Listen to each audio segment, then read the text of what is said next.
Okay बच्चा लोग, जैसा कि हम सब जानते हैं कि हमने इंपॉर्टेंस केस के पहले भी सीरीज में बहुत सारे लेक्चर्स डाल चुके हैं, बट अगला और नया चैप्टर एसी सर्किट में क्या होने वाला है इंपॉर्टेंट, आज का ये वीडियो लेक्चर में आज हम लोग अपलोड कर देंगे बच्चा लोग, है ना। अपलोड कर देंगे तो अपलोड करने वाला हो बच्चा लोग। फिर से सवाल एक ही है कि बोर्ड्स में क्या आएगा, बच्चा देख ले यही आएगा, समझ में आ रहा बच्चा लोग। तो ठीक है, तो एसी सर्किट के इंपॉर्टेंट क्वेश्चन कौन कौन से होने वाले, मैं आपको एसी सर्किट के इंपॉर्टेंट क्वेश्चन बता रहा हूँ कि कौन कौन से क्वेश्चन है और कौन से करने हैं। और अगर आप लोग को अगर इसमें से भी नहीं सर एकदम इंपॉर्टेंट चाहिए, मैं आपको वो भी बताऊंगा, तो बस लास्ट तक बने रहा, आपको सब कुछ कंटेंट आपको मिलने वाला है, टेंशन मत लेना, समझ में आ रहा है। चलो ओके, सबसे पहला क्वेश्चन क्या होने वाला है बेटा, एवरेज वैल्यू ऑफ करंट क्या होता है आपको पता होना चाहिए, है ना। Derivation of average value of EMF कितना होता है हम लोग ने प्रूफ किया था बेटा। ई एवरेज इज इक्वल टू, अगर आपको याद होगा बेटा, ई एवरेज कितना होता है, ई एवरेज याद है बेटा, ई एवरेज हमने प्रूफ किया था बेटा, E naught upon root two, E naught upon 2 pi, यार समझ रहे हो बेटा। तो ये सब वैल्यूज आपको पता होना चाहिए, समझ में आ रहा है। चलो E naught by root two proof किया था, आरएमएस वैल्यू, वो सब value I naught by root two proof किया था बेटा। ये आई आर एम एस और ई आर एम एस के वैल्यूज हमने पुट किए थे बेटा, प्रूफ किया था, वो सारे वैल्यूज आपको आने चाहिए, है ना। तो एक्सप्रेशन को average value of current, average value of EMF, RMS value of current क्या होता है, आरएमएस वैल्यू ऑफ ईएमएफ क्या होता है, आपको वो पता होना चाहिए। फिर आपको आर सर्किट क्या होता है, आर सर्किट को एक्सप्लेन करने आना चाहिए बेटा। एल सर्किट, इंडक्टिव सर्किट को एक्सप्लेन करने आना चाहिए, है ना। सी सर्किट को एक्सप्लेन करने आना चाहिए। फिर आपको तीनों साथ में जब आते हैं, रेजिस्टिव, इंडक्टिव और कैपेसिटी सर्किट, मतलब आर एल सी सर्किट, कई लोग इसको एलसीआर सर्किट बोलते हैं, वो दोनों चलेगा बच्चों लोग, अरे है ना। ये भी आपको एक्सप्लेन करने अच्छे से आना चाहिए। उसके बाद क्या पढ़ना बेटा, आपको डेरिवेटिव एक्सप्रेशन और एवरेज पावर डिसिपेटेड इन रेजिस्टिव सर्किट। एवरेज पावर का डेसिपेशन मैंने सिखाया था सॉल्व करना कि एवरेज पावर कैसे कैलकुलेट करें, उसके 4 डेरिवेशन मैंने करा रखे बेटा, अगर आप लोग मेरा लेक्चर देखे होंगे तो। वो एवरेज पावर का जो आर सर्किट के लिए कितना था, सी सर्किट के लिए कितना था, एल सर्किट के लिए कितना था, आर एल सी सर्किट जब तीनों साथ में आएगा तो कितना था, ऐसे 4 डेरिवेशन मैंने करा रखे थे, वो 4 डेरिवेशन बहुत इंपॉर्टेंट है। फिर रेजोनेंस क्या होता है, रेजोनेंस को डिफाइन करने आपको समझ में आना चाहिए। उसके जस्ट बाद आपको ये समझना चाहिए क्या बेटा कि रेजोनेंस आर एल सर्किट में कैसा होता है, सीरीज रेजोनेंस क्या होता है और पैरेलल रेजोनेंस क्या होता है, और उन दोनों में एक डिस्टिंक्ट मैंने बता रखा था कि इन दोनों में अगर आपको डिफरेंस पूछे तो डिफरेंस भी आपको लिखने आना चाहिए कि सीरीज रेजोनेंस में क्या होता है और इसमें क्या होता है। और लास्ट में एक एलसी ऑसिलेशन है बेटा, इसको एक्सप्लेन करने में आपको आना चाहिए। जरा मुद्दे की बात करते हैं, कौन से कितने मार्क्स के लिए इंपॉर्टेंट हो सकता है बेटा। देखो ये कभी आपको पूछेगा तो 2 मार्क्स के लिए पूछेगा, कितने मार्क्स के लिए पूछेगा बेटा, 2 मार्क्स के लिए।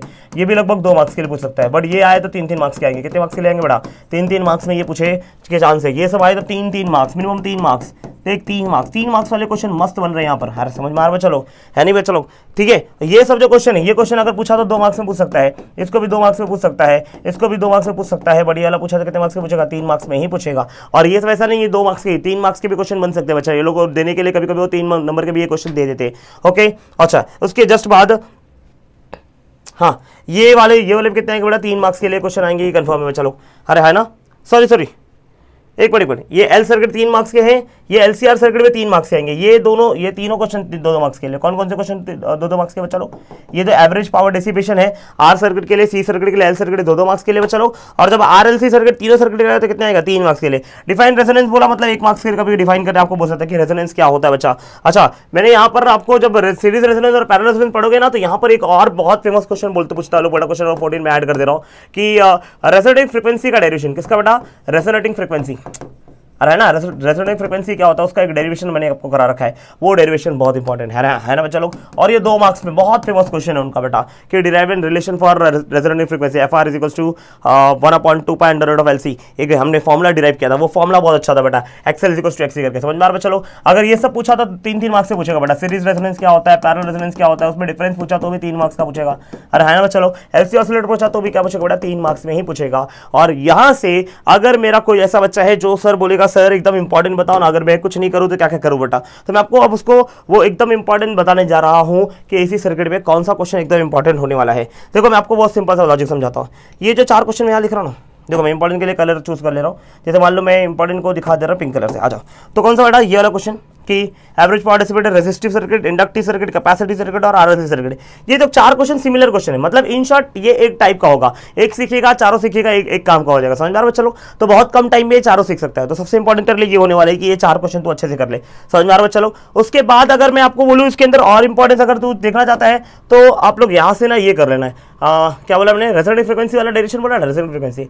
आपको सीरीज रेजोनेंस पैरेलल रेजोनेंस कर लोगे तो बहुत बेटर हो जाएगा, है ना, सीरीज रेजोनेंस पैरेलल रेजोनेंस कर लेगा बहुत बेटर हो जाएगा बच्चा, है ना। और अगर आप करोगे तो यहाँ से मैं आपको सजेस्ट करूंगा कि R circuit, L circuit, C circuit और आर एल सी सर्किट, अरे है ना। फर्स्ट स्टेप में क्या करना है, फर्स्ट स्टेप में ट्राई करना पहले ये करने का रेजोनेटिव फ्रीक्वेंसी, और अगर इच्छा हुई तो ये कर लेना, समझ में आ रहा है चलो। और अगर पूरा ही कर लोगे तो बहुत बेटर हो जाएगा, समझ में आ रहा है चलो। तो मिनिमम क्या करना है, मिनिमम आपको करना है क्या क्या चलो, अगर मिनिमम एकदम बोलूँ तो ये 4 क्वेश्चन एकदम मिनिमम करना है आपको, है ना। ये 4 क्वेश्चन में आपको जो बताया, ये 4 क्वेश्चन बहुत मिनिमम करना है। और उसके बाद ये derivation of what is resonative frequency, resonance का मिनिमम कंडीशन और रेजोनेटिव फ्रीक्वेंसी का डेरिवेशन, इतना कर लेगा ना इस चैप्टर से तो काफी हो जाएगा बच्चा लोग, तुम लोग एग्जाम में तोड़ फोड़ मचा देगा, क्या मचा देगा बड़ा, तोड़ फोड़ मचा देगा। तो ये लेक्चर के लिए, ये चैप्टर के लिए मैं इतना ही बोलूंगा और उसके ज्यादा कुछ बोलने वाला नहीं हूँ, इतना किया तो काफी हो जाएगा, समझ में आ रहा है चलो। जैसे मैंने क्वेश्चन बता रखे बोर्ड्स के लिए, बस इतना ही इंपॉर्टेंट होने वाला है इस चैप्टर से, और मैं इसके बारे में और कुछ कहना नहीं चाहूंगा, ठीक है ठीक है।